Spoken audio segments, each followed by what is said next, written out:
పూరా లోకల్.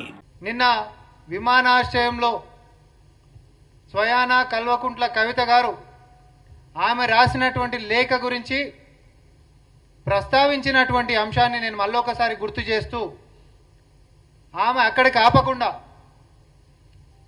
కేసీఆర్ గారు దేవుడు లాంటి వాడు, కానీ ఆయన చుట్టుముట్టు కూడా దయ్యాలు చేరినాయి అనేటటువంటి ఒక అంశాన్ని ప్రస్తావించిండ్రు. ఈరోజు కాంగ్రెస్ పార్టీ ఇదే వేదిక నుంచి ఇంకొన్ని విషయాలు కూడా మేము ముందుకు తీసుకొని రాగలుగుతున్నాం. ఏమని?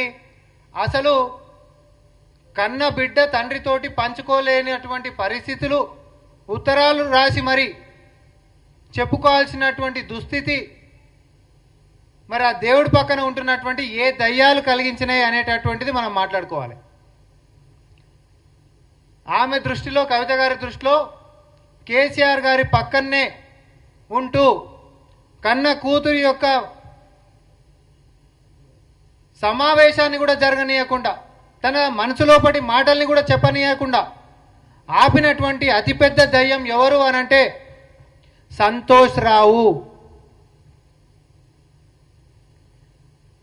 కనీసం ఫోన్లు చేసినా తండ్రికి ఫోన్లు ఇవ్వలేనటువంటి పరిస్థితికి, చెప్పుకుందామనంటే చెప్పనియనటువంటి పరిస్థితికి కేసీఆర్ గారి పక్కనే ఎప్పుడు వండుకుంటా, ఎవరు మాట్లాడాలన్నా, ఎవరు కలవాలన్నా, ఎవరు ఏం చేయాలనో పరోక్షంగా ఈరోజు పార్టీని నిర్ణయిస్తున్నటువంటి శక్తిగా సంతోష్ రావు ముందుకున్నాడు.